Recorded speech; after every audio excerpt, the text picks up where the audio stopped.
Now we're going to look at some of the properties of this definite integral. So again, the answer to one of these definite integrals is a number.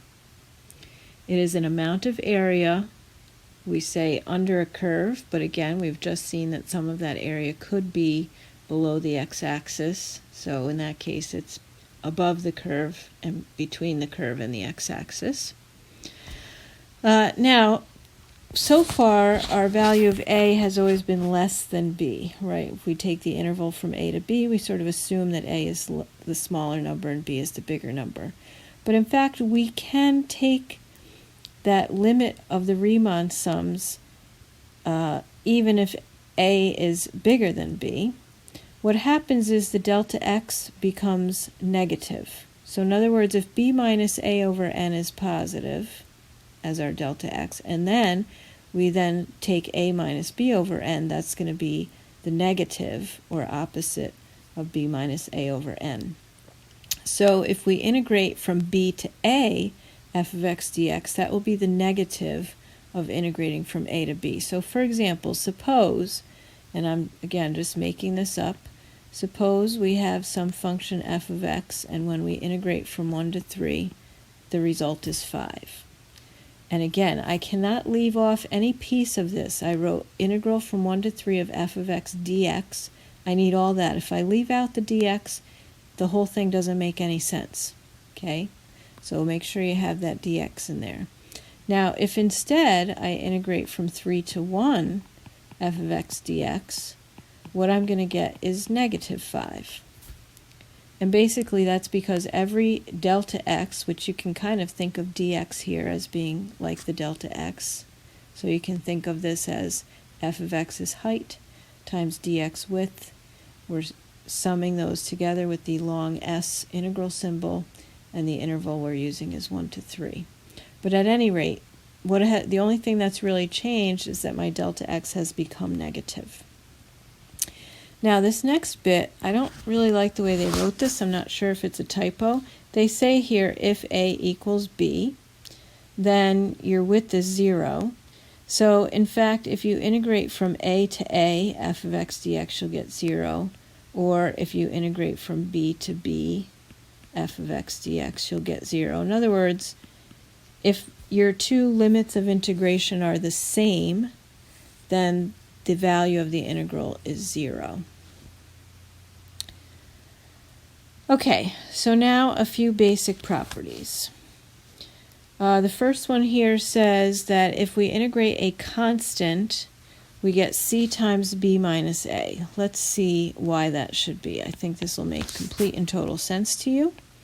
If you think about what a constant function looks like, it's a horizontal line. So say I have this function y equals constant c, or that's my f of x function. And I'm looking at this between a and b.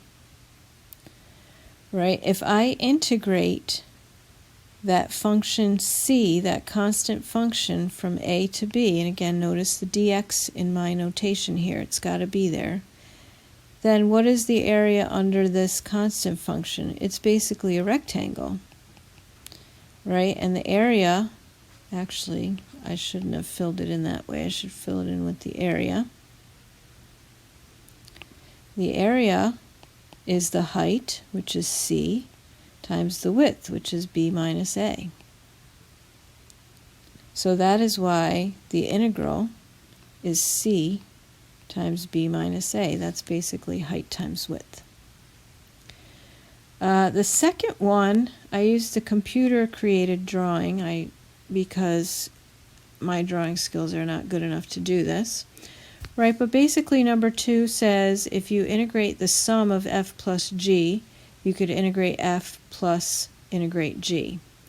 Now, hopefully that makes sense to you in the picture down here, that if I take this piece that is f, right, so what I'm outlining here is the area under f, that's the integral of f from a to b, and I just move it up on top of g, then altogether the full area from the tippy top down to the x-axis is the area of G here, which includes what was in F, plus the area here in F. Right? So hopefully that makes sense. A little hard to do without being in your presence, but hopefully you can see why that would be true. So that is number 2. Now, number 3 says if you have not just a constant function, but a constant times another function, then you could just take the area under the function and multiply that area by the constant. And again, I hope that this makes some common sense to you. Right? Let's think about something that we know and love. How about y equals sine x? Okay, so here's the sine function, and we're looking at this on 0 to pi, and that's y equal 1. If I then multiply that by, say, 2, here's 2 sine of x, and I didn't quite reach this up high enough, but hang on.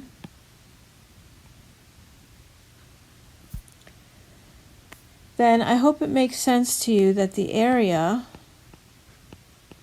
under 2 sine x, the orange, right, is twice the area under sine of x.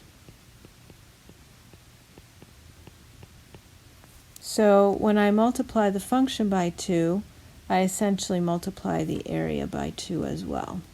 So this is showing us that if I integrate c, a constant times f of x from a to b, I could just integrate, find the area under f from a to b, and then times that area by the constant. Okay, number 4 is similar to number 2 in terms of the addition and the subtraction. And then I have a picture here for number 5. Number 5 says if I integrate f from a to c, and I also integrate f from c to b, and I add those together, I might as well just have integrated f from a to b. So again, I hope this makes common sense to you. This dark blue area is the integral from a to c of f of x dx. So that's the area under f from x equal a to x equals c. This lighter blue area is the integral from c to b of f of x dx. So I can find how much area is under f on that interval from c to b. So this dark blue area, let me write it over here. This dark blue area is that integral. This light blue area is the integral from b to c. And so if I add those two together,